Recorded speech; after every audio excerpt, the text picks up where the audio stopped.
today's show, we look into what exactly Rock Hill's first homecoming parade will look like. And we look into what it takes to bring spirit into a school student body. These stories and more on this edition of Hilltop News.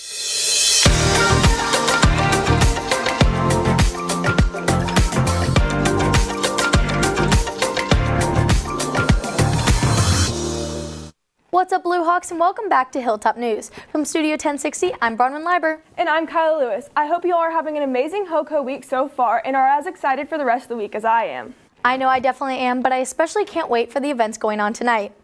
That's right, Bronwyn. Tonight is the community parade and pep rally. Ashley Salloway is out in the hallways to give us more information on the events happening tonight. Ashley? The hallways are lined with decorations to celebrate the new beginnings of our very first homecoming, and tonight's events are set to bring the Rock Hill community together. From around the community, groups will premiere their homecoming float. Whether it's the boards that hold the floats together or the tradition it builds on, this first homecoming parade is just the beginning. The theme New Beginnings means we're just trying to set our tradition here at Rock Hill High School.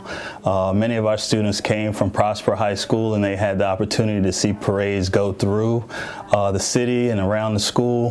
What we want to do is set a new beginning here for Rock Hill High School, where they have the opportunity to establish a culture as well as a tradition here for those students that'll be coming back in the future. Mr. Mouton is the coordinator for the parade.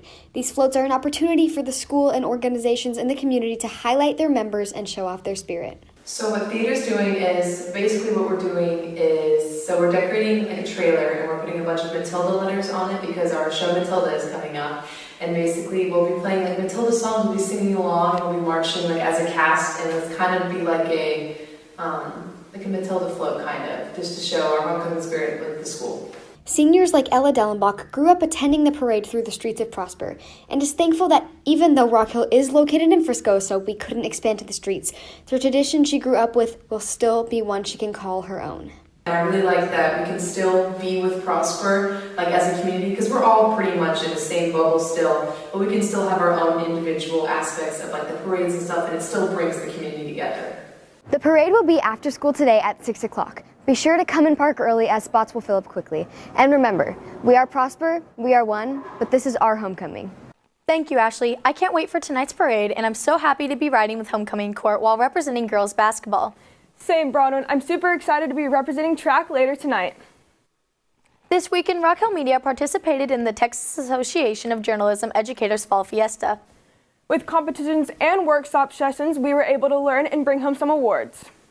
This weekend, the Rock Hill Media students had the opportunity to join this year's broadcast competition in San Antonio at the Fall Fiesta. Not only did they participate in lots of fun workshops and won a major award, they also got closer as a group and learned a lot of new things about being a broadcaster. And if you want to tell a story, if you want to be a journalist, basically, you have to be able to approach people and find the stories that you want to find. And a lot of the stuff that we did in San Antonio was related to that. I feel like yearbook is really interesting because we all have different visions for it, and we all see it as like, oh, we really want this, but we're all kind of separated. So this weekend really helped us bring us together because we all kind of now have the same kind of idea going into it. And we're definitely closer as a team, and I think that's going to help us a lot to just work better together. Rock Hill Media won 7 awards while in San Antonio. We won every contest we entered in. Connor Fuxa and I won Superior Broadcast Package, Braden Bedford won Superior Videography, Braden Saranowitz and Grace Quinn won Excellence in Digital Reporting, ZOEY WILCOX won Excellent in Beginning Yearbook Design, and ZOEY WILCOX and Audrey Scanlon also won Excellence for Digital Photo Contest. Overall, Yearbook got honorable mention for Best of Yearbook, and Hilltop News won first place for Best of Show. We see them at games and pep rallies, but most people don't see what's going on behind the scenes of what yell leaders really do. Reporter Sarah Cronin found out what it takes to be a yell leader. Let's go Rock Hill! Whether it's at a pep rally or football game, yell leaders know how to put spirit into the student body. However, it's the work people don't see that make these events worthwhile to the yell leaders. Our main job is just we want to go out there and help kind of garner that school spirit and make sure we're showing support just for our community and school as a whole. Typically ran by seniors, the yell leaders recruited juniors in order to learn the ropes in planning pep rallies, establishing tradition, and adding to the Blue Hawk spirit. We wanted it to be a little bit more inclusive. We still wanted it to be people that, have been in the school for a little bit longer time, but also make it not just one class. Showing school spirit isn't just a way to show excitement, but appreciation for the school as well. Hopefully we bring an impact to where people are more willing to kind of put in that like school spirit and understand like we are a community, we are Rock Hill, and we are like so grateful for everything we are given at this school. We have so many great opportunities, and I think showing that school spirit is how we show like we're thankful for it, we're proud of it. From giving the students cowbells to running flags on the field, Yell Leaders strive to connect the student body through school spirit. For Hilltop News, I'm Sarah Cronin. Yell Leaders do their best to bring spirit and culture into school through all they do.